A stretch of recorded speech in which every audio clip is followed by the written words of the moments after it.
Hi friends, how are you? First of all Telugu entrepreneurs channel వ్యూయర్స్కి welcome friends. ఈరోజు నేను చెప్పదలుచుకున్న టాపిక్ 10,000 ఎవ్రీ మంత్ ఫ్రెండ్స్. అంటే ఈ 10,000 ఎవ్రీ మంత్ రావాలంటే ఏం చేయాలి అని ఫ్రెండ్స్.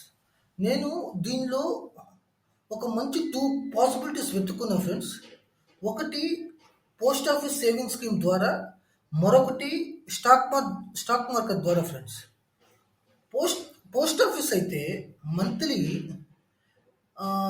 పెట్టడానికి పాసిబిలిటీ ఉంది ఫ్రెండ్స్. కానీ స్టాక్ మార్కెట్ ద్వారా అయితే మాత్రం మనకు కావాల్సిన అమౌంట్ ఎవ్రీ 3 మంత్స్ కానీ 6 మంత్స్ కానీ 1 ఇయర్కి ఒకసారి వస్తుంది. కానీ ప్రతి నెల డివిడెండ్ ఇచ్చే ఏ స్టాక్ ఇప్పటి వరకు లేదు ఫ్రెండ్స్. అదే పోస్ట్ ఆఫీస్లో అయితే మాత్రం మనకు మంత్లీ స్కీమ్స్ వరకు మాత్రం ఉన్నాయి, అవి మనం ట్రై చేసుకోవచ్చు.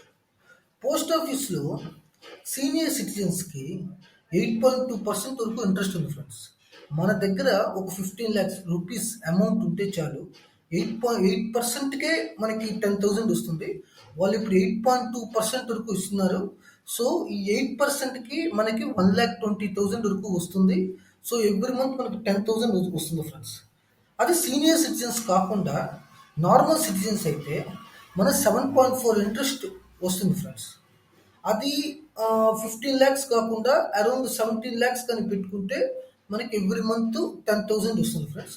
సో అట్లా మనం ఎన్ని ఇయర్స్ మంత్స్ కానీ మనం పెట్టుకొని వస్తే దాని తర్వాత మన మనీ మనకి అలాగే ఉంటుంది అనమాట. ఎఫ్డీలో కూడా వేసుకోవచ్చు, కానీ మెచ్యూరిటీ ఇంట్రెస్ట్ తర్వాత ఆ అమౌంట్ మీ అకౌంట్లో క్రెడిట్ అవుతుంది. కానీ మినిమం ఒక 444 days అని, 333 days అని అలా ఉంటుంది. సో ఎఫ్డి అయితే మనకు ఒకేసారి ఇంట్రెస్ట్ క్రెడిట్ అవుతుంది, కానీ ఎవ్రీ మంత్ అయితే మాత్రం మనకి కాదు ఫ్రెండ్స్.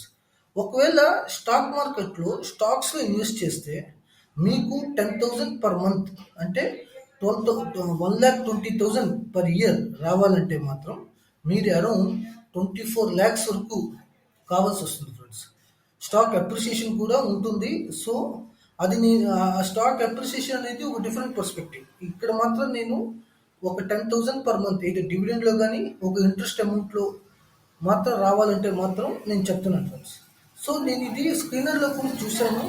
బెస్ట్ పర్సెంట్ డివిడెండ్ ఇచ్చేది మనకి కోల్ ఇండియా ఒకటి, ఓఎన్జీసీ ఫ్రెండ్స్. ఎందుకు ఈ రెండు సెలెక్ట్ చేశానంటే ఈ రెండు స్టాక్స్ మనకి నిఫ్టీ 50లో ఉంది, ప్లస్ మనకు ఒకటి 5.3% కోల్ ఇండియా ఇస్తుంది అండ్ అరౌండ్ 4.3% వరకు ఓఎన్జీసీ వస్తుంది.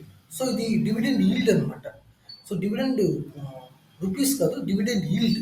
సో మనకి అరౌండ్ 5.3, 4.3 వరకు వస్తుంది. కాబట్టి మనం ఒక 24 lakhs అట్లా కానీ పెట్టుకుంటే మనకి ఎవ్రీ మంత్ మనకి 10,000 వచ్చే పాసిబిలిటీస్ ఉంది ఫ్రెండ్స్. ఓకే, అయ్యింది 24 lakhs పెట్టుకుంటే మనకి 5% ప్రకారం 1,20,000 వస్తుంది. ఇప్పుడు ఏదర్ మీరు ఈ 12 lakhs కూడా ఇన్వెస్ట్ చేసుకోవచ్చు ఒక 10,000 పర్ మంత్ రావాలంటే. ఓకే, 24 lakhs అమౌంట్ గుర్తుపెట్టుకోండి మనకి డివిడెండ్ ప్రకారం రావాలంటే. ఐటీసీ కూడా మంచిది ఫ్రెండ్స్ డివిడెండ్స్కి. బట్ ఇప్పటికి స్టాక్స్ చాలా పెరిగిపోయింది. ఇప్పటికీ అరౌండ్ 430sలో ఉంది. సో బెటర్ ఈ రెండు మాత్రం కొద్దిగా చూసుకోండి. కొద్దిగా ఐటీసీలో కూడా ఎస్ఐపి ద్వారా పెట్టుకుంటే మీకు మంచి డివిడెండ్ ఇచ్చే పాసిబిలిటీ ఉంది ఫ్రెండ్స్. సో నేను ఫైనల్గా చెప్పేది ఏంటంటే పోస్ట్ ఆఫీస్ ద్వారా అయితే మీకు అరౌండ్ 15 lakhs కావాల్సి వస్తుంది. సో ఈ coal India and ONGC both కాంబినేషన్లో వరకు అయితే మీకు అరౌండ్ 24 lakhs కావాల్సి వస్తుంది.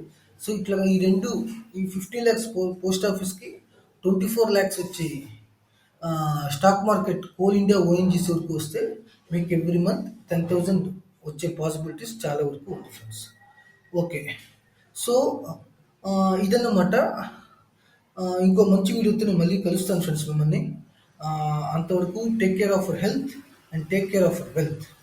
Okay friends, thank you.